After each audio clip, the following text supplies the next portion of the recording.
Moin, moin und herzlich willkommen bei Santory. Schön, dass du hier bist.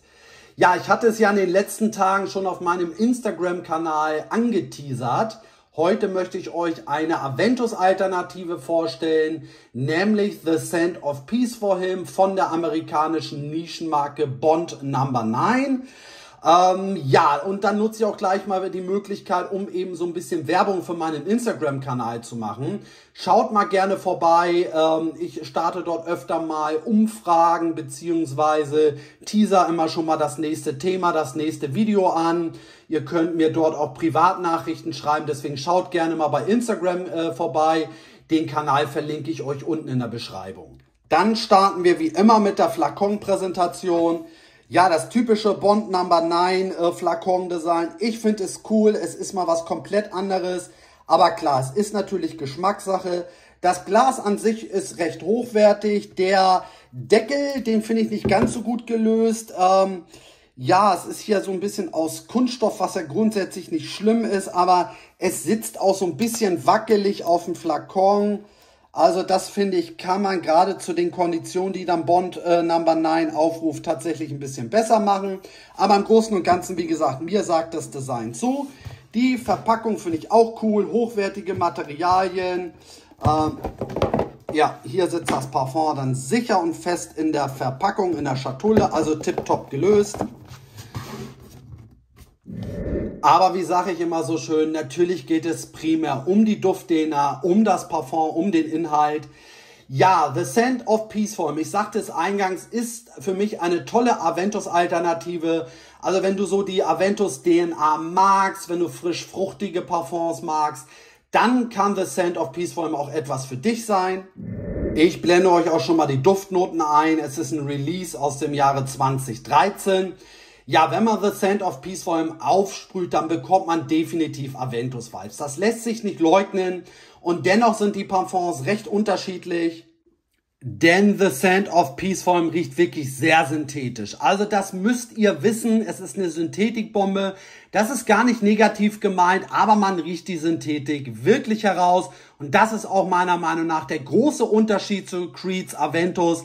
Creed Aventus riecht qualitativ sehr hochwertig. Da sind die Duftnoten perfekt aufeinander abgestimmt. Man riecht immer die Creed-Qualität, die Creed-DNA heraus. Und da unterscheiden sich die beiden Parfums meiner Meinung nach schon recht deutlich. Wir bekommen hier bei The Scent of Peace for Him eine richtig schön spritzige Kopfnote. Die Bergamotte ist wirklich prickelnd, erfrischend, zieht sich aber auch schon nach einem kurzen Moment wieder zurück. Und dann übernehmen ebenso die beiden Mainplayer das Ruder, nämlich die Ananas und die schwarze Johannisbeere. Ja, und die beiden Duftnoten riechen für mein Empfinden wirklich sehr, sehr synthetisch. Also nochmal, es ist nicht negativ gemeint, aber wir haben hier eine sehr synthetische, intensive schwarze Johannisbeere. Ananas riecht man auch ganz klar heraus, ist meiner Meinung nach aber nicht ganz so intensiv wie die schwarze Johannisbeere. Dazu bekommen wir auch so eine leichte Wacholderbeere. Ich finde, das passt sich so den beiden Duftnoten perfekt an.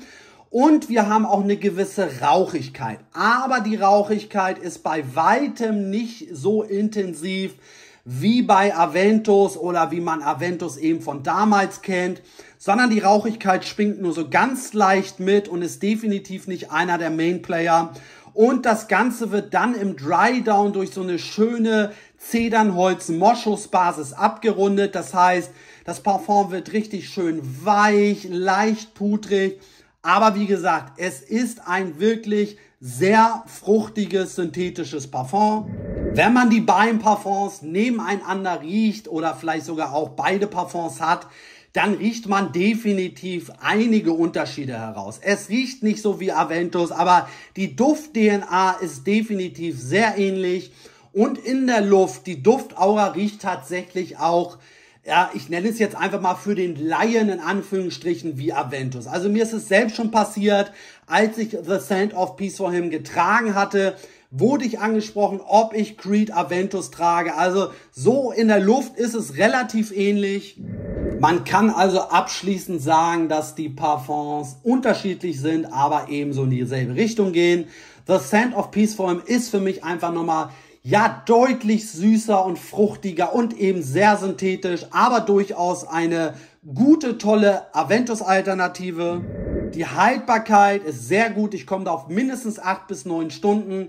Die Sillage ist in den ersten 3 bis 4 Stunden richtig gut wahrnehmbar. Da kommt so diese, ja, doch recht intensive Synthetik, diese Fruchtigkeit richtig gut zum Vorschein und also auch eine absolut akzeptable und gute Sillage. Aber was meiner Meinung nach gar nicht geht, ist der Preis. Also da gibt's so ein bisschen was zu erzählen. Das Parfum kostet so offiziell zwischen 250 und 290 Euro. Und da bin ich ganz ehrlich zu euch, das würde ich niemals für diese Art von Parfum ausgeben. Es gibt mittlerweile so unfassbar viele und vor allem gute Aventus-Alternativen. Es lohnt ja einfach nicht, diesen Preis zu zahlen. Aber in diversen Online-Shops und vor allem in den Foren werden diese Parfums ja für die Hälfte des Preises gehandelt. Und so 100 bis 130, maximal 140 Euro kann man meiner Meinung nach für dieses Parfum ausgeben. Da bekommt ihr eine Aventus-ähnliche DNA, ihr bekommt eine gute Haltbarkeit und Sillage, ihr bekommt einen stylischen Flakon, eine tolle Aufmachung. Also das ist meiner Meinung nach wirklich akzeptabel. Aber alles, was darüber hinaus ist, würde ich persönlich nicht zahlen. Und man hat eben auch so einen kleinen Nachteil. Also angenommen, ihr würdet euch das Parfum wirklich mal für 250 oder 290 Euro kaufen und wollt es dann mit nur 1, 2, 3 ml weniger irgendwann mal verkaufen. Also dann bekommt ihr tatsächlich, wenn überhaupt, nur noch die Hälfte des Preises. Also der Wertverlust bei dieser Marke ist wirklich, zumindest hier bei uns in Deutschland, drastisch.